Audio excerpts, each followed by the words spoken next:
Hey guys, so for today's video, I'm going to be doing a fall set. This is my first fall set for this year. I know a lot of people are jumping right into doing Halloween, and they've been doing Halloween since like July or August because of Summerween, but I wanted to go ahead and start with fall before jumping right into Halloween, because I feel like by the time Halloween comes around, everyone's going to be sick of seeing Halloween designs, and I don't know, I just kind of want to slowly transition into that, go from summer, do a couple fall sets, and then go into Halloween, and then I'll do some more fall sets after Halloween. But anyhow, I'm going in with this like olive green color from this brand called Lily Cute. I found it on Amazon last year and I never got around to using it last year. Like I bought it specifically to do fall sets. And it's like this kit with a whole bunch of different like fall colors, and I tried finding it again on Amazon to link it down below, but I couldn't find it. I couldn't even find like the Lily Cute store on Amazon, so I don't know if like it doesn't exist anymore. Which if not, that's kind of sad, because honestly this gel polish was really good. It is a little bit thick, but as you can see here, it is pretty much like one coverage and it levels out really nicely. I was really liking it as I was using it. But like I said, I painted all of the nails with this color. I think I actually only did one coat of this because I felt like it was pretty full coverage, and then I cured that for 60 seconds.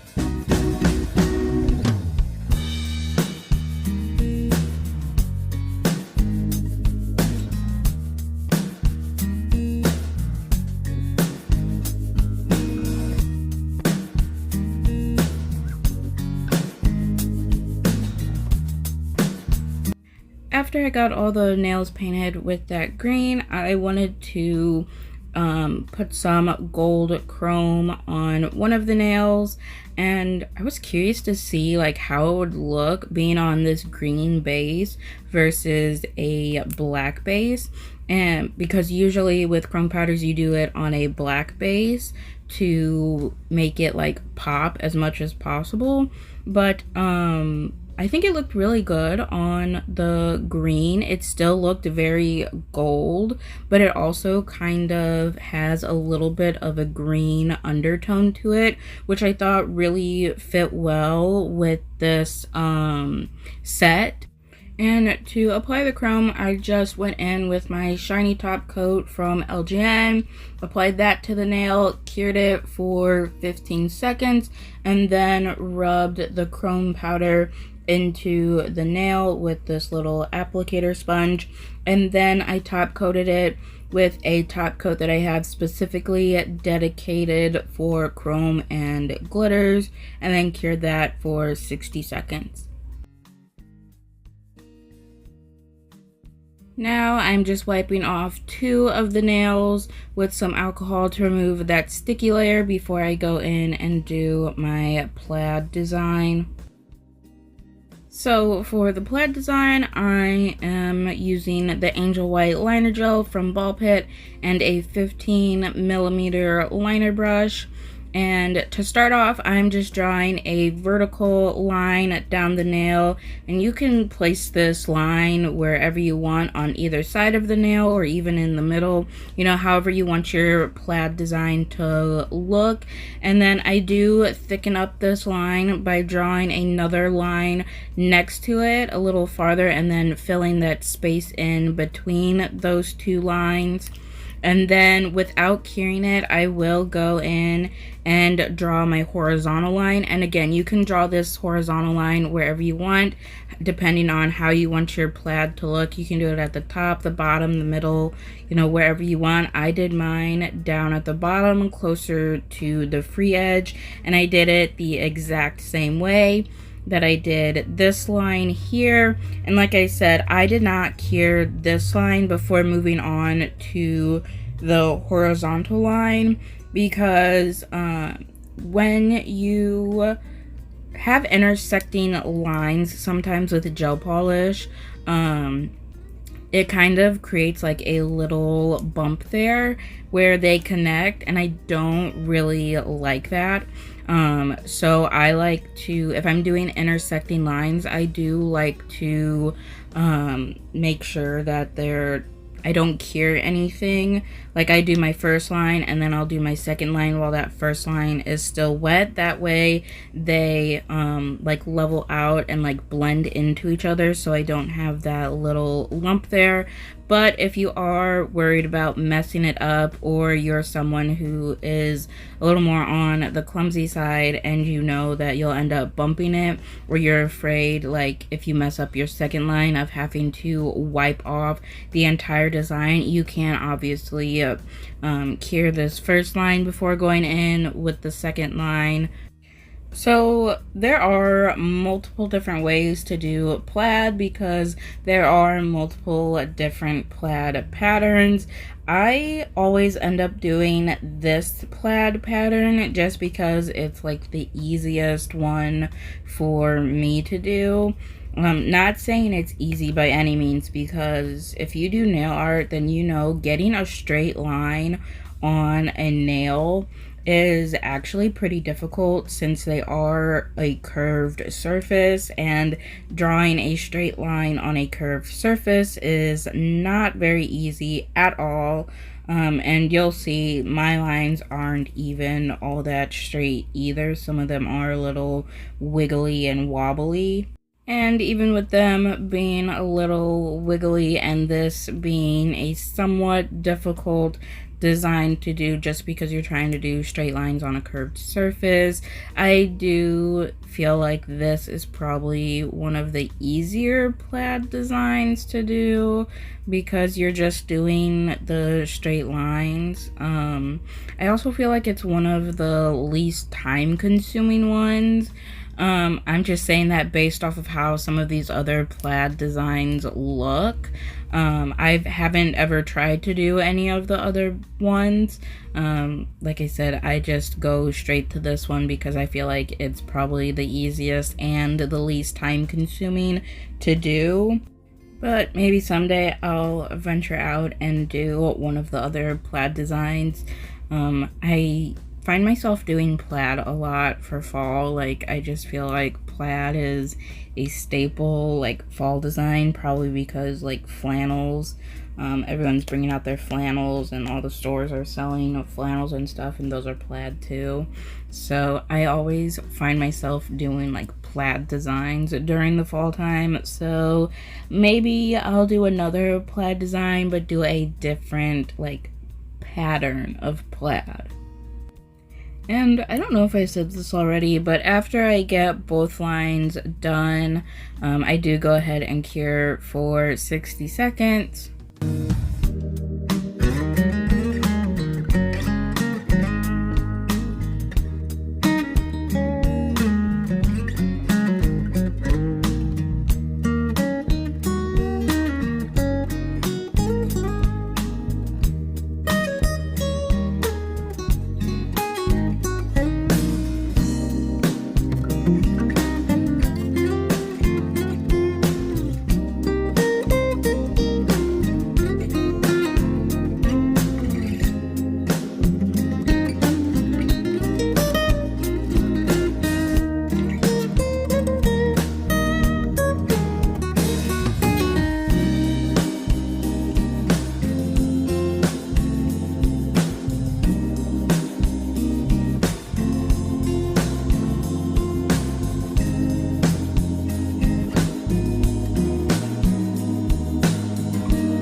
You can see here on this nail, instead of doing that first line and filling it in completely, I just did like the blocking for the 2 lines and then went in and filled them in afterwards.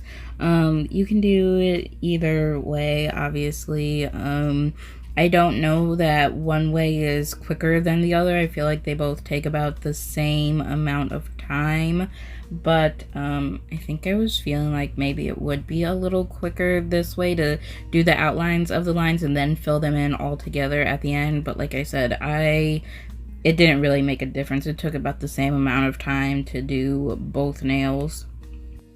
Also, you don't have to fill in the lines like I am. You could just leave those lines how they are and do your plaid like that as well. I've seen people do that before, and I think it looks really cute, like once you get the entire plaid design done.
Now I'm taking the Emo Black liner gel from Ball Pit and doing the black lines.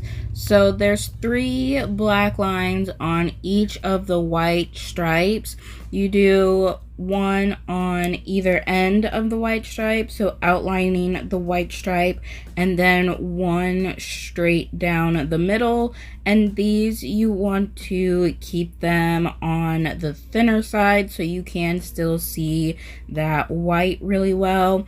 And again, just like how I did the white, I do the vertical lines first, and then without curing those, I do the horizontal lines since they do intersect down there the same way that the white lines intersect. And then once I get all of the lines on, I do go ahead and cure for 60 seconds.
After I get all of the lines done on both of the nails, I'm just going in with my matte top coat from LGN and top coating the nails because I am going to be adding some of that gold chrome onto the nail.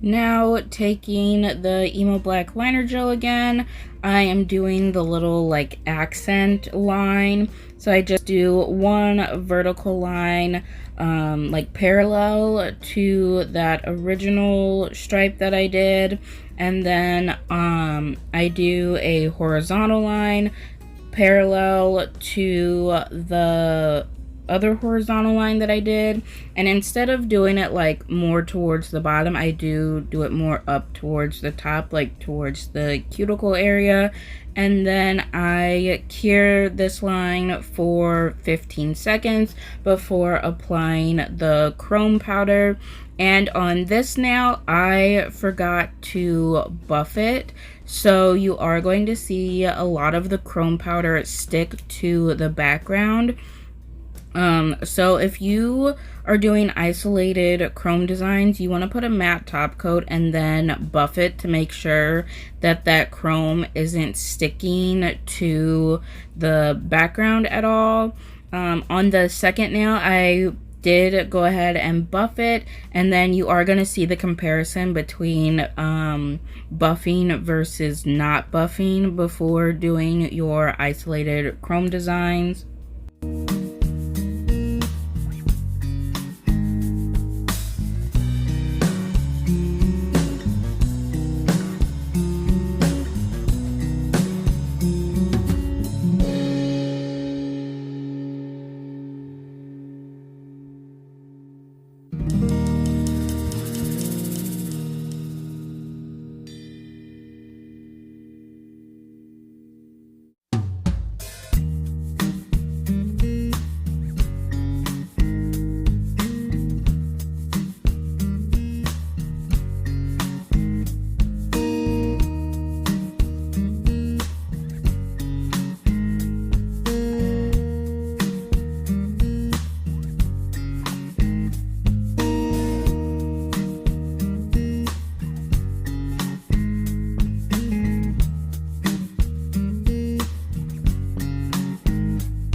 So right here, real quick, you can see how much of the chrome stuck to that nail that I didn't buff versus how much stuck to the nail that I did buff.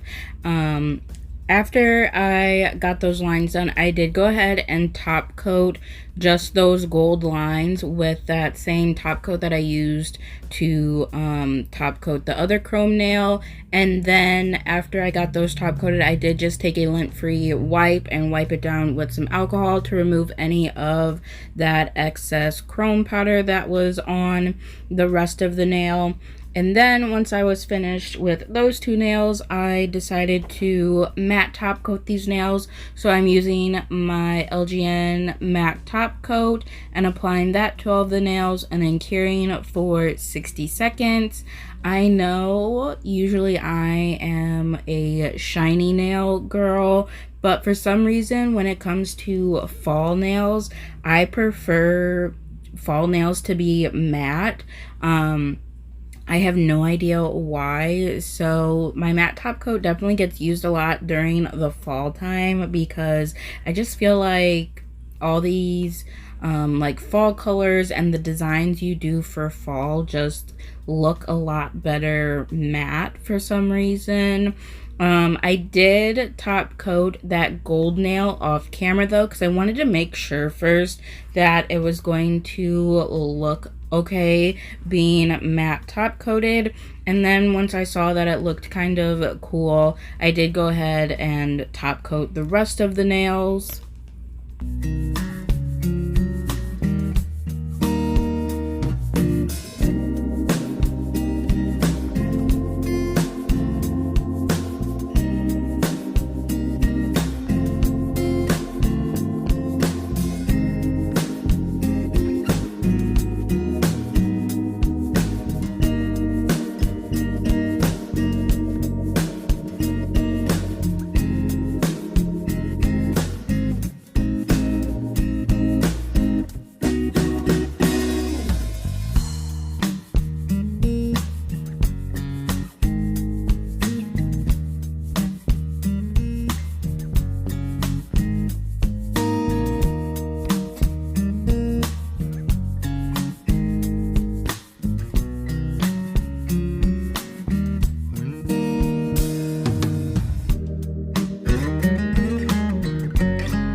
And this is how they came out. I really love how this set looks, especially being matte. Like, I think they would have looked good shiny too, but I feel like the matte just really brings it all together and gives that kind of like fall plaid feel to the nails. I also really like how the gold looks matte. It kind of gives it that like old-timey, like vintage antique type of look, which is really cool. And there's probably a lot of cool things you could do with that, like if you're doing some sort of like vintage type of nail look. I think would be really cool to do like a matte chrome, gold chrome type of situation going on there. I also really like this green color, and I'm so sad that I can't find this collection or even this brand on Amazon anymore, because I feel like there's going to be a lot of people that like this green as well. You could probably find it in other brands like Beetles, Madame Glam, Nail Reserve, you know, you just look around, or any other brand that might be on Amazon as well. But overall, I am super happy with how this set came out, and I feel like it's a good start for the fall sets this year. But that is it for this video. Thank you so much for watching, and I hope you enjoyed it.